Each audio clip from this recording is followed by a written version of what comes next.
Hey everyone, welcome back. It's been a while. I know that last video I said I wasn't going to spend too much longer on this piece, but I got a little carried away. I wanted to get it up to 110 beats per minute for Hands Together, and that took a little longer than expected. I had a lot of work to do with Hands Together. I'll go in more detail in a bit, but really the main thing was I was trying to go too fast, too quick. Before I talk about technique again and get to the main topic of the video, I just wanted to talk a little bit about ornamentation, because that's what I said I would talk about. While I was doing research for the first video, I did find some literature on ornamentation, but what really opened my eyes to the possibilities was this great recording by pianist Piotr Anderszewski. I think I mispronounced it in the first one, where he used original, tasteful, and just overall really nice ornamentation in the andante part of the piece. As I was practicing and thinking about what kind of ornamentation I wanted to add, I actually decided against it. I've completely scrapped the idea of adding extra ornamentation, not because it doesn't sound good. I think it does. It's just I've already spent way too much time on this piece, so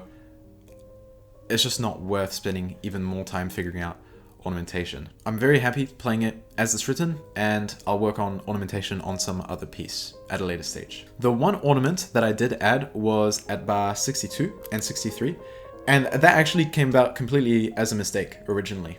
I just added a grace note, and I thought, well, that sounds pretty good, so I kept it in. Like I mentioned in the first video, developing a good or correct interpretation is really mostly up to good taste. So I think I stuck to what was written pretty well, and I'm pretty happy with it. So why did getting this piece to the level that it's at now take so long? Well, the short answer is that I wasn't practicing properly. I was trying to go too fast, too quick, and I wasn't attentive enough to identify the root cause of the problem until a couple weeks ago. One of my worst habits as a pianist is thinking I should be able to do this. Of course, that doesn't address the problem. In fact, it completely ignores it. So what ends up following from this initial thought is, well, I'll just repeat it more and it'll get better. As a teacher, my job is to help my students identify and solve musical problems. So you'd think that I would apply that same kind of thinking and mentality to my own playing, but turns out that I don't. So how do we solve musical problems efficiently and actually practice in a way that we're not just wasting time? We need a simple and clear practice framework. Here's the one that I've come up with and that I found immensely helpful. No. The light just died, so hopefully this isn't too dark, but I want to keep going. Where was I? All right. All three steps are crucial. We cannot skip any of them. We can't skip the preview, because then when we play, we don't know what we're actually aiming for, and we have nothing to compare it to when we review. We can't skip the playing. I think that one's obvious. And we can't skip the review, because then we don't actually know how to make it better on the next iteration. A lot of the time, I end up just doing the middle step, which is play, with little to no review, and expect things to get better just through the magic of repetition. But of course, that's just not going to do it. I think this framework is simple enough and clear enough that we can just constantly remind ourselves of it as we're practicing. So now that we know how to practice efficiently, let's talk about the problems that I had with this piece in particular. When I was putting the hands together, there were certain passages that I just could not get hands together at speed.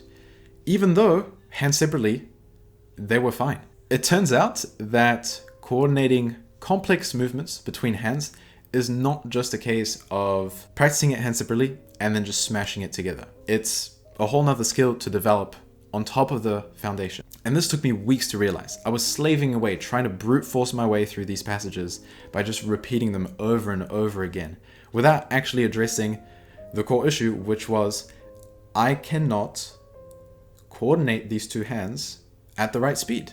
And this made it so much worse because not only does it take longer to learn it, you're also, on top of that, learning how to play it wrong with bad habits. So then you have to unlearn those. So here's the takeaway. 1. Work hands separately to build proper technique and figure out efficient movement. 2. Get hands separately at speed with the correct movement. 3. Work on hands together to coordinate those correct movements between the hands and do that slowly. And 4. Finally, work on getting hands together at speed.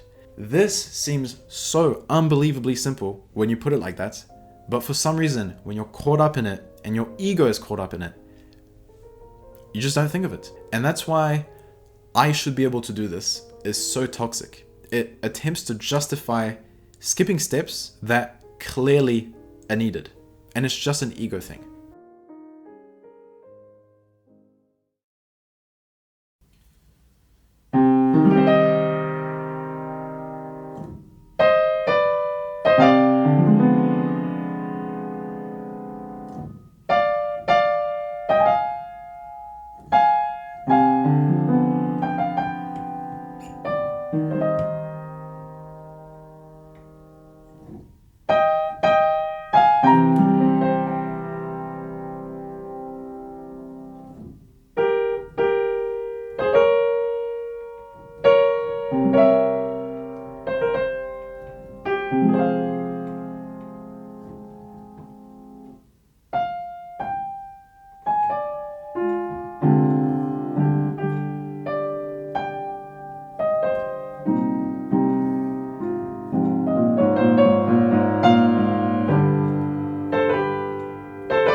I've spent enough time on this piece. I'm ready to move on.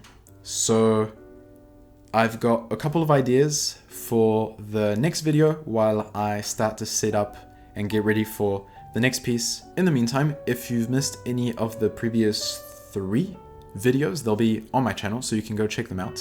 Thanks for watching, and I will see you all next time.